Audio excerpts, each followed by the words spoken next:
Queridos ouvintes, sejam muito bem-vindos ao Histórias do Velho Rancho. Aqui, o tempo descansa nas redes da saudade e o vento sopra lembranças do nosso sertão antigo. Entre o cantar do galo e o chiado do fogão a lenha, histórias de amor, fé e destino ganham um novo fôlego. Cada conto é como uma prosa ao pé da fogueira, dessas que aquecem a alma e fazem o coração recordar dos tempos de outrora. Então, puxe uma cadeira, sirva um cafezinho e venha se achegar com a gente. Se gostar dos nossos causos, aperte o gostei, se inscreva no canal e conte para nós de onde está ouvindo. Porque aqui no Velho Rancho, toda lembrança tem valor. E cada história é uma semente de ternura plantada na memória. A poeira da estrada subia em redemoinhos secos quando o sol do meio-dia castigava sem piedade as terras da fazenda Santo Antônio, propriedade que se estendia por léguas e léguas de pasto verde, curral cheio de gado gordo e cercas que pareciam não ter fim. Era uma das fazendas mais prósperas daquela região esquecida do sertão, comandada com mão de ferro por Jacinto Moreira, homem de meia idade, robusto, de bigode grosso e olhar que não admitia contestação. Jacinto era conhecido por todos como alguém que cumpria a palavra quando lhe convinha, mas que também sabia virar as costas para promessas antigas quando o vento mudava de direção. Naquela tarde abafada, enquanto os peões se arrastavam entre o curral e a sombra rala das árvores, um movimento diferente chamou a atenção de Chico, o capataz mais velho da fazenda. Homem de cabelos brancos e mãos calejadas por décadas de trabalho duro. Ele estava consertando uma cerca quando viu, ao longe, uma figura solitária caminhando pela estrada de terra, vindo em direção ao portão principal. Não era comum ver alguém a pé naquele calor infernal, ainda mais carregando uma mala de couro surrada e um guarda-sol preto que mais parecia uma sombra andante. Chico estreitou os olhos, tentando identificar quem seria. Conforme a figura se aproximava, ele percebeu tratar-se de uma mulher, vestida com um conjunto de saia longa escura e blusa de mangas compridas, roupas simples mas bem cuidadas, que contrastavam com o ambiente rústico da fazenda. O rosto dela estava parcialmente escondido pela aba de um chapéu de palha escuro, mas mesmo de longe dava para perceber que ela caminhava com determinação, os passos firmes apesar do cansaço visível. Chico largou o martelo e caminhou até o portão, curioso e desconfiado ao mesmo tempo. Mulheres sozinhas não apareciam por ali sem motivo, e quando apareciam, geralmente traziam notícia ruim ou pedido de ajuda. "Boa tarde, senhora", cumprimentou ele, tirando o chapéu por educação, quando ela finalmente chegou à sombra do portão. "Posso ajudar em algo?" A mulher ergueu o rosto e Chico sentiu um arrepio estranho ao encarar aqueles olhos verdes intensos que pareciam perfurar qualquer mentira antes mesmo que ela fosse dita. Ela devia ter uns 30 e poucos anos, o rosto marcado por linhas finas de expressão que sugeriam mais experiência do que idade. A pele bronzeada pelo sol, mas ainda assim havia nela uma elegância natural que não combinava com a poeira da estrada. "Boa tarde", respondeu ela, com voz firme e pausada. "Vim falar com o senhor Jacinto Moreira. Ele está..." Chico hesitou, olhando por cima do ombro em direção à casa grande. "Tá, sim, senhora. Mas o patrão não costuma receber visitas sem avisar antes. A senhora tem algum assunto importante?" Os olhos verdes dela não piscaram. "Muito importante", disse sem rodeios. "Vim cobrar uma dívida." A palavra dívida caiu no ar quente como uma pedra jogada em água parada. Chico engoliu seco. Jacinto Moreira não gostava de ser lembrado de dívidas, muito menos na frente dos empregados. "Que tipo de dívida, se a senhora não se importa de eu perguntar?" A mulher ajeitou a mala na mão e respondeu com calma cortante. "O tipo que não se esquece, mesmo que se tente." Sem esperar mais perguntas, ela passou pelo portão, deixando Chico parado, sem saber se devia segui-la ou correr para avisar o patrão. Acabou optando pela segunda opção, largando tudo e disparando em direção à casa grande, enquanto a mulher caminhava devagar pelo terreiro, observando cada detalhe ao redor, como quem reconhece um lugar que não via há muito tempo. Dentro da casa, Jacinto estava sentado à mesa de jantar, revisando papéis de venda de gado, quando ouviu a voz ofegante de Chico no corredor. "Patrão, tem uma mulher aqui querendo falar com o senhor. Diz que veio cobrar uma dívida." Jacinto ergueu a cabeça, franzindo o senho. "Dívida? Que dívida? Quem é ela?" "Não disse o nome, não, senhor, mas tem um jeito diferente. Parece que conhece o lugar." Algo no tom de Chico fez Jacinto sentir um desconforto súbito no estômago. Aquele tipo de pressentimento ruim que vem antes de más notícias. Ele se levantou, ajeitou o colete e caminhou até a varanda, onde viu a figura da mulher parada no meio do terreiro, de costas para a casa, olhando em direção ao celeiro antigo. Quando ela se virou lentamente e tirou o chapéu, deixando à mostra o rosto inteiro sob a luz crua do sol, Jacinto sentiu o sangue gelar nas veias. O rosto dela era inconfundível.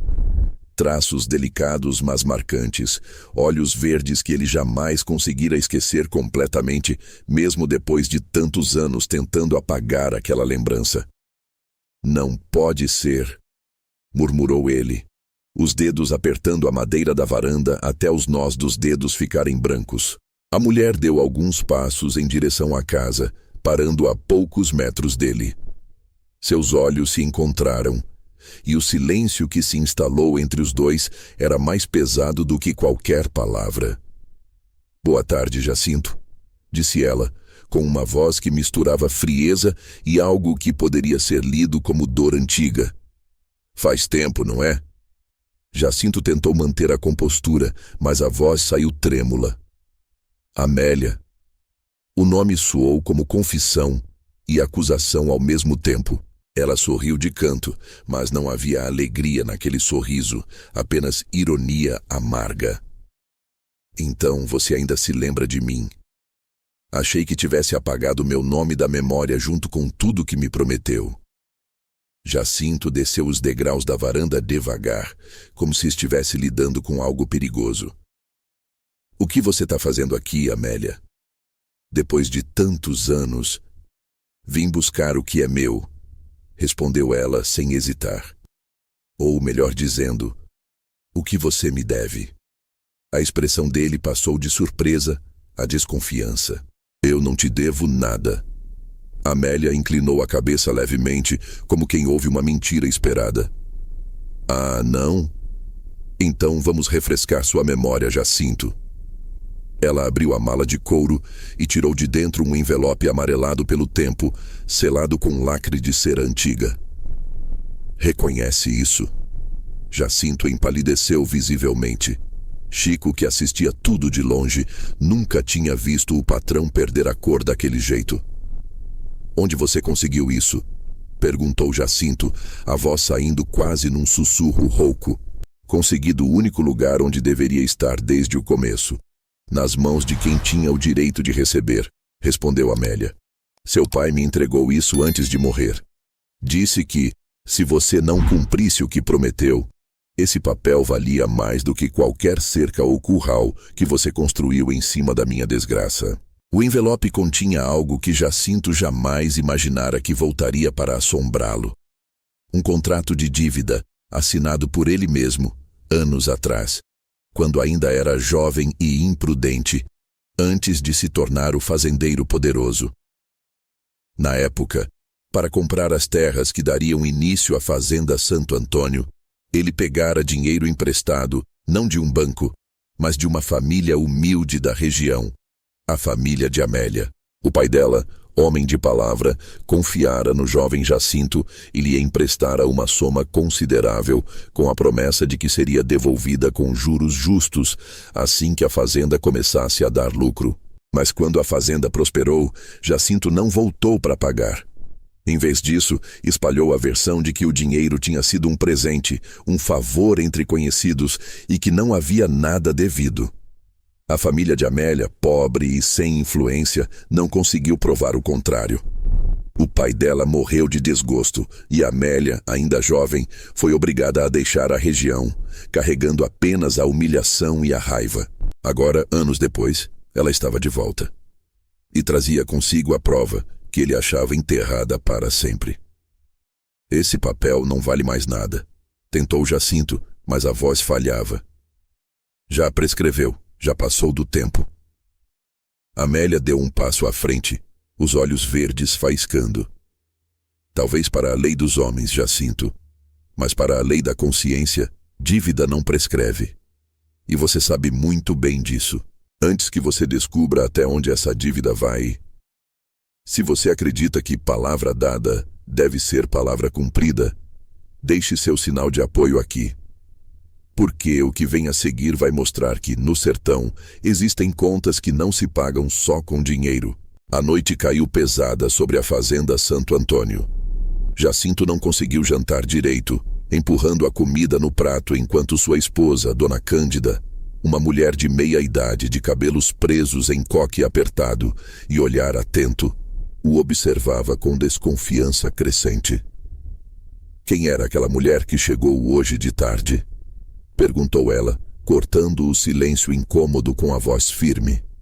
Chico disse que você ficou branco como cera quando viu ela. Jacinto limpou a boca no guardanapo, tentando ganhar tempo. Uma conhecida antiga, nada demais. Nada demais não deixa homem com essa cara, insistiu Cândida. Ela veio cobrar alguma coisa? Ele desviou o olhar. Veio mexer em assunto velho, coisa que não tem mais importância. Cândida estreitou os olhos, mas não insistiu mais naquele momento. Conhecia o marido tempo suficiente para saber quando ele estava escondendo algo grande, e também sabia que pressionar demais na hora errada só faria as portas se fecharem ainda mais.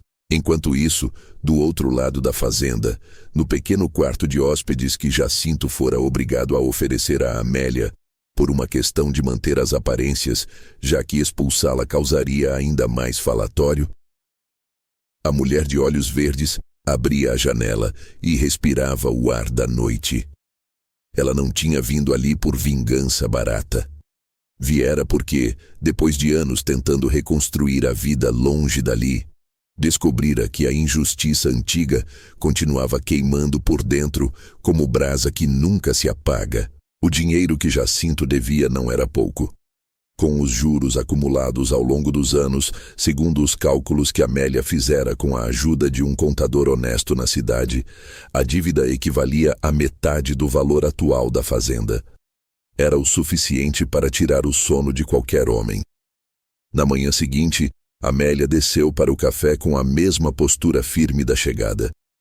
A mesa estava posta, e Dona Cândida a recebeu com educação gelada, medindo cada palavra.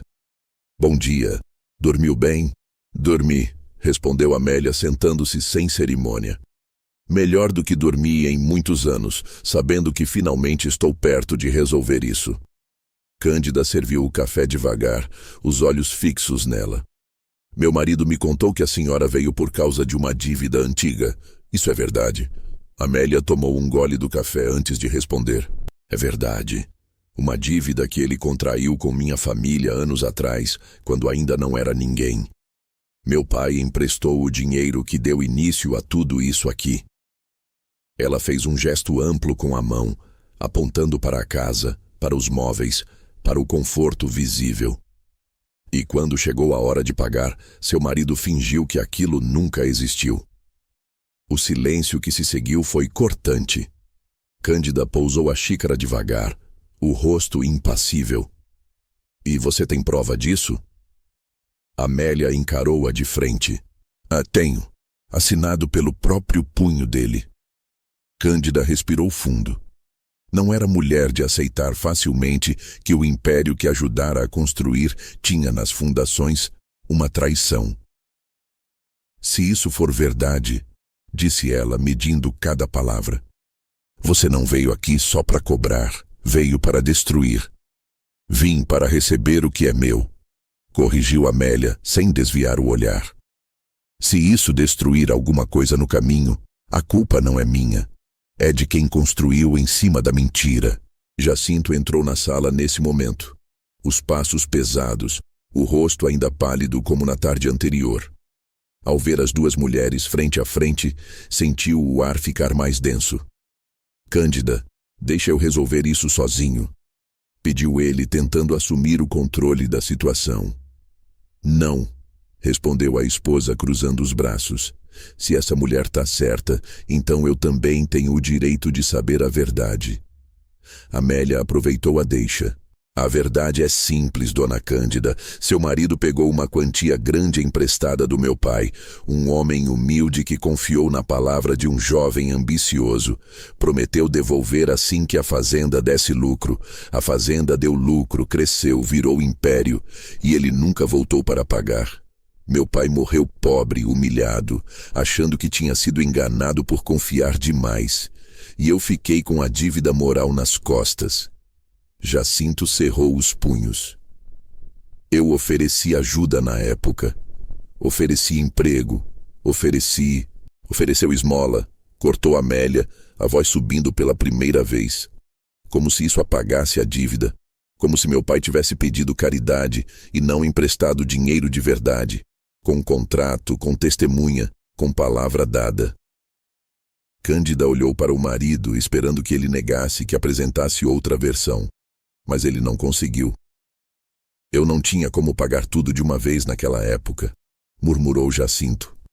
As coisas eram difíceis. Mentira, rebateu Amélia. Você tinha como, só escolheu não pagar. Escolheu construir curral novo, comprar mais gado, fazer festa grande quando o primeiro filho nasceu. Escolheu tudo, menos honrar a palavra. A acusação ecoou pela sala. Dona Cândida sentou-se devagar, o rosto contraído. Amélia continuou. E sabe o que é pior? Não foi só o dinheiro. Foi o que você fez depois. Espalhou pela região que meu pai era mentiroso, que inventava dívida para se aproveitar. Destruiu a reputação dele. Ele morreu sem nome, sem honra. Jacinto desviou o olhar, e naquele gesto, Amélia viu a confirmação de tudo. Cândida se levantou, as mãos tremendo levemente. Se isso é verdade, Jacinto, você me enganou também. Porque você sempre me disse que essa fazenda foi construída com suor e honestidade. Foi construída com suor, defendeu-se ele, a voz saindo rouca. Eu trabalhei, em cima do dinheiro de outro, completou Cândida, os olhos marejados. Isso não é honestidade, isso é roubo com papel assinado. Amélia observou o casal em silêncio por um momento, sentindo uma pontada estranha no peito. Não era exatamente prazer ver aquilo, mas era uma espécie de justiça amarga finalmente acontecendo. Eu não vim aqui para destruir seu casamento, dona Cândida, disse ela suavizando um pouco o tom. Vim para reaver o que é meu. Se ele pagar o que deve com juros justos, eu vou embora, e vocês nunca mais vão ouvir falar de mim. E se ele não pagar? Perguntou Cândida. Amélia encarou Jacinto diretamente. Se ele não pagar, vou tornar esse contrato público. Vou para a cidade, vou falar com todo comerciante, todo fazendeiro, todo juiz que quiser ouvir. Vou mostrar que o grande Jacinto Moreira construiu tudo em cima de uma traição. E aí, pode ter certeza, o nome dele vai valer menos do que o do meu pai quando morreu. A ameaça estava clara. Jacinto sabia que naquela região reputação valia quase tanto quanto dinheiro. Um fazendeiro sem honra perdia contratos, perdia respeito, perdia poder. Nos dias seguintes, a presença de Amélia na fazenda virou fantasma vivo. Ela circulava pela propriedade, observando tudo com olhos críticos, conversando com os empregados mais antigos, alguns dos quais ainda se lembravam dela de quando era jovem. Chico, o capataz, foi um dos que mais se abriu. Eu me lembro do seu pai, sim, dona Amélia, disse ele numa conversa à sombra de uma árvore. Era homem direito, todo mundo sabia. Quando ele morreu, muita gente estranhou a história de que não tinha dinheiro nenhum, porque ele era cuidadoso. Mas ninguém teve coragem de falar nada. Por medo do meu patrão? Perguntou Amélia. Chico assentiu devagar. Seu Jacinto é homem bom em muita coisa, mas também é homem que não gosta de ser contrariado. E quem contraria, bem, acaba saindo daqui sem nada. Amélia absorveu aquilo em silêncio. Estava ficando claro que a fazenda inteira vivia sob a sombra do medo disfarçado de respeito. À noite, sozinha no quarto, ela abriu um baú pequeno que trouxera e tirou de dentro uma fotografia antiga, desbotada. Era de seu pai, sorrindo ao lado de um Jacinto jovem, ambos apertando as mãos. Nos olhos do pai havia confiança. Nos de Jacinto, algo que, olhando agora, Amélia reconhecia como ambição mal disfarçada. "Eu vou consertar isso, pai", murmurou ela, tocando a foto com delicadeza. "Mesmo que demore, mesmo que doa, mas vou consertar." Jacinto tentou negociar. Chamou Amélia para uma conversa privada em seu escritório, um cômodo forrado de madeira nobre, estantes cheias de livros de contabilidade e mapas da fazenda cobrindo as paredes. "Vamos ser razoáveis", começou ele, tentando assumir um tom conciliador. "Eu reconheço que devo algo ao seu pai, não vou negar. Mas o valor que você está pedindo é absurdo." Amélia, sentada na cadeira de frente para a mesa, cruzou as pernas e o encarou com calma. "O valor que eu estou pedindo é o que está no contrato, com os juros que qualquer banco cobraria. Não tem nada de absurdo. Absurdo é você achar que eu ia aceitar menos." "Metade da fazenda, Amélia", explodiu Jacinto, batendo a mão na mesa. "Você está pedindo metade da minha vida. Da sua vida." A voz dela subiu, afiada como lâmina. "Essa fazenda foi construída com o dinheiro da minha família. Metade dela sempre foi minha, Jacinto. Você só nunca quis admitir." Ele respirou fundo, tentando controlar a raiva. "E se eu não puder pagar em dinheiro, se eu não tiver essa quantia toda junta?" Amélia inclinou a cabeça, pensativa. "Então você vai ter que pagar de outro jeito. Com terra, com gado, com o que tiver, mas vai pagar. Você está pedindo que eu destrua tudo o que construí. Você construiu em cima do que destruiu primeiro", rebateu ela sem piedade. E agora a conta chegou. A tensão estava tão densa que quando a porta se abriu de repente, ambos se assustaram. Era Dona Cândida, com uma expressão séria que Jacinto conhecia bem. Era a expressão de quem tomou uma decisão. "Eu ouvi tudo", disse ela, entrando e fechando a porta atrás de si. "E eu tomei uma decisão." Jacinto levantou-se alarmado. "Cândida, isso não é assunto seu." "É sim", cortou ela, a voz firme. "Porque essa fazenda também é minha. Eu trabalhei tanto quanto você para manter isso de pé. E não vou deixar que uma mentira sua destrua tudo agora." Ela se virou para Amélia. "Quanto você quer?"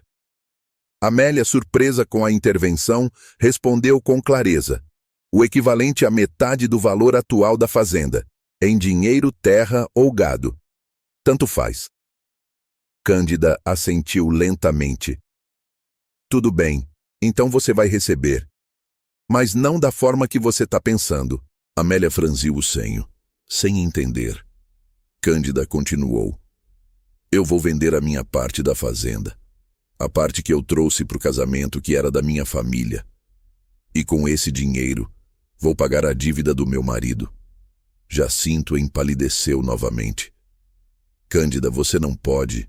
"Posso sim, e vou, porque se eu não fizer isso, essa história vai explodir na nossa cara, vai manchar o nome dos nossos filhos e tudo que a gente construiu vai virar pó. Então eu prefiro pagar logo e encerrar essa vergonha." Amélia ficou em silêncio, processando. Não esperava que a esposa tomasse as rédeas daquele jeito. "Eu aceito", disse finalmente. "Mas quero tudo registrado, documentado. Nada de palavra só." "Vai ser", garantiu Cândida. "E depois que isso terminar, você sai da nossa vida e nunca mais volta." "Combinado", respondeu Amélia.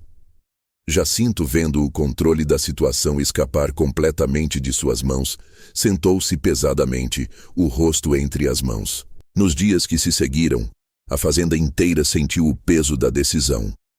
parte das terras foi posta à venda, e a notícia correu rápido pela região.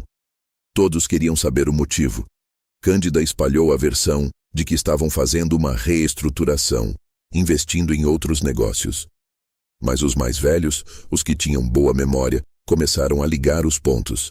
Não é que aquela moça que chegou era a filha do velho que emprestou dinheiro para o Jacinto lá atrás? Comentou um no armazém da vila. Sempre achei que aquela história tinha sido mal contada. Amélia, enquanto isso, aguardava pacientemente.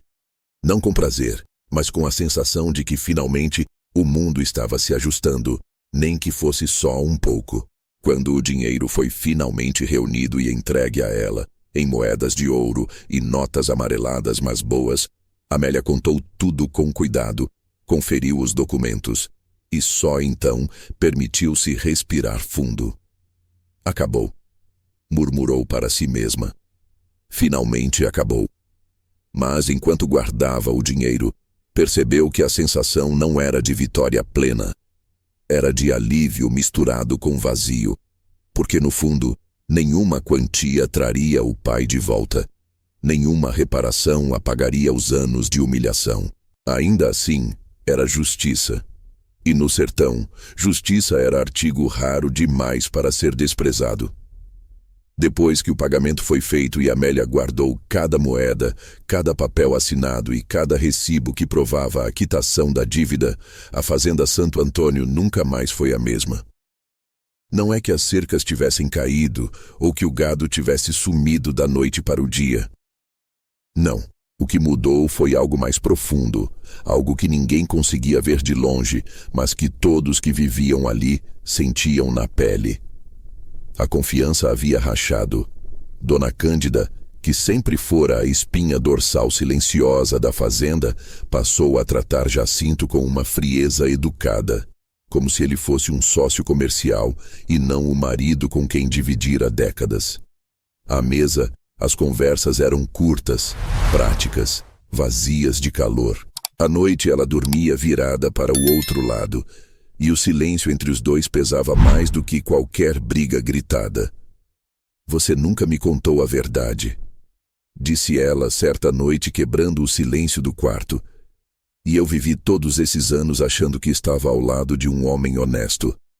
Jacinto tentou se justificar, como já havia tentado tantas vezes desde que Amélia aparecera. "Eu era jovem, Cândida. Fiz o que achei que precisava fazer para sobreviver, para crescer.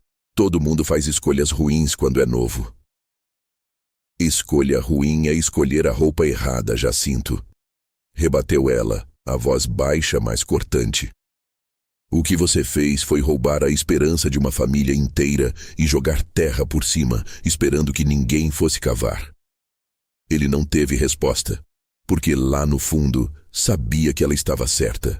Enquanto isso, Amélia ainda permanecia na fazenda, não por vontade de prolongar o sofrimento de ninguém, mas porque havia detalhes burocráticos a serem resolvidos. Documentos que precisavam de assinaturas de testemunhas, registros que tinham que ser levados até a cidade para serem reconhecidos em cartório. Dona Cândida insistiu para que tudo fosse feito com perfeição, sem brechas, sem espaço para que alguém, no futuro, viesse questionar a quitação. Durante esses dias finais, Amélia teve uma conversa inesperada com o filho mais velho de Jacinto, um jovem de uns 20 e poucos anos chamado Rodrigo, que estudava fora e voltara para casa ao ouvir rumores estranhos sobre problemas na fazenda. Ele a encontrou sentada à sombra de uma árvore no terreiro, folheando um caderno velho que pertencera ao pai dela. "A senhora é a mulher que veio cobrar a dívida, não é?" perguntou Rodrigo sem rodeios. Amélia ergueu os olhos medindo o rapaz. Ele tinha traços do pai, mas algo nos olhos lembrava mais Dona Cândida. Uma seriedade honesta. "Sou", respondeu ela sem se desculpar. Rodrigo sentou-se num tronco caído ali perto, pensativo. "Meu pai me contou a versão dele.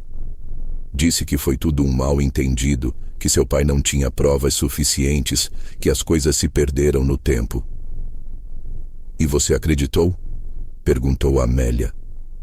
Ele hesitou antes de responder. "Eu queria acreditar, mas minha mãe não mente. E ela disse que a senhora tinha razão.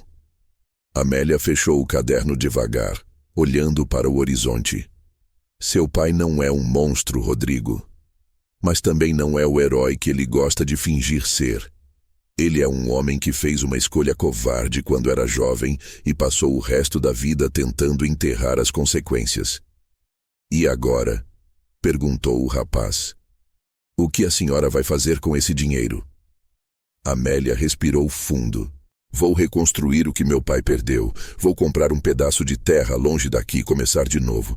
E vou garantir que o nome dele seja lembrado pelo que ele realmente foi. Um homem honesto que confiou na pessoa errada. Rodrigo assentiu, respeitando a resposta. Eu sinto muito pelo que aconteceu com sua família, disse ele sincero. E sinto ainda mais que meu pai não teve coragem de consertar isso sozinho. Amélia o encarou por um momento. Depois deu um meio sorriso triste. Você parece diferente dele. Espero que continue assim. Rodrigo saiu dali com o peso de uma verdade que nunca imaginou carregar. O império que um dia herdaria tinha fundações podres. E agora cabia a ele decidir o que fazer com essa informação. Jacinto, por sua vez, começou a se isolar. Passou a sair menos, a falar menos, a olhar para a fazenda como se ela fosse um lugar estranho, construído por outra pessoa. Chico, o capataz, percebeu a mudança. Patrão tá diferente, comentou com um dos peões mais jovens. Parece que perdeu o prumo. É porque perdeu mesmo, respondeu o peão. Quando a mentira vem à tona, o homem perde o chão. E ele tá pisando em areia movediça agora. A fazenda continuava funcionando, mas todos sentiam que algo essencial se quebrara.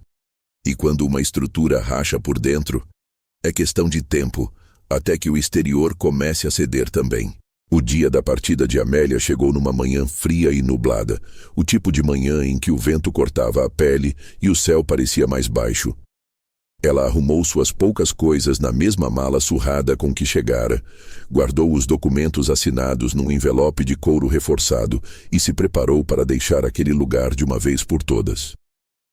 Antes de partir, porém, houve um último encontro. Dona Cândida a chamou para uma conversa na varanda, longe dos ouvidos dos empregados. Eu queria agradecer, disse Cândida, surpreendendo Amélia. Agradecer? Repetiu Amélia confusa. Por não ter destruído tudo de uma vez, explicou Cândida. Você poderia ter ido direto para a justiça, ter espalhado isso pela região inteira antes de dar chance de resolver, mas não fez. Veio direto aqui e deu a chance de pagarmos a dívida sem arrastar o nome da família pela lama. Amélia ficou em silêncio por um momento, depois respondeu. Eu não vim aqui por vingança, Dona Cândida. Vim por justiça. E justiça não é sobre destruir, é sobre equilibrar a balança. Cândida assentiu, os olhos marejados. Mesmo assim, obrigada. E eu peço desculpas pelo que meu marido fez com sua família. Amélia aceitou o pedido com um aceno de cabeça, mas não disse que estava tudo bem, porque não estava. Mas estava pelo menos resolvido. Quando Amélia passou pelo portão da fazenda pela última vez, com a mala na mão e o dinheiro guardado em segurança, Jacinto a observou de longe, da janela do escritório. Ele não teve coragem de descer para se despedir. Não tinha palavras para oferecer, e sabia que qualquer coisa que dissesse soaria falsa. Dona Cândida, no entanto, desceu até o portão e entregou a Amélia um embrulho pequeno. O que é isso? Perguntou Amélia. Uma lembrança do meu pai, respondeu Cândida. Ele era amigo do seu. E eu acho que ele gostaria que você tivesse isso. Amélia abriu o embrulho e encontrou dentro uma faca antiga, de cabo de osso, com o nome do pai dela gravado. Seus olhos se encheram de lágrimas pela primeira vez desde que chegara. Obrigada, murmurou, a voz embargada. E então, sem olhar para trás, Amélia seguiu pela estrada de terra, deixando a fazenda Santo Antônio para trás. O vento levantou a poeira ao redor dela, como se estivesse apagando seus rastros, mas dentro do peito Pela primeira vez em anos, havia algo parecido com paz. Na fazenda, Jacinto continuou olhando pela janela, até a figura dela sumir completamente no horizonte. Então, sentou-se pesadamente na cadeira, o rosto entre as mãos, e pela primeira vez em décadas, chorou. Não de raiva, não de orgulho ferido, mas de vergonha. Vergonha por ter levado tanto tempo para encarar a própria covardia. Dona Cândida o encontrou assim, horas depois. Ela não disse nada, apenas ficou parada na porta, observando. Depois virou-se e saiu, deixando-o sozinho com o peso das próprias escolhas. Amélia, por sua vez, usou o dinheiro para comprar uma pequena propriedade em outra região, longe das sombras do passado. Construiu uma casa simples, plantou uma horta e ergueu no centro do terreiro uma placa de madeira com o nome do pai gravado. Joaquim da Silva, homem de palavra. E sempre que alguém perguntava sobre a placa, ela contava a história. Não com amargura, mas com orgulho. Porque no fim, justiça não era sobre esmagar o outro. Era sobre fazer com que a verdade respirasse outra vez. Se você acredita que dívidas de honra devem ser pagas, não importa quanto tempo passe, se inscreva no canal agora e ative o sininho. Todo dia tem uma nova história de coragem, justiça e redenção no sertão. Não perca!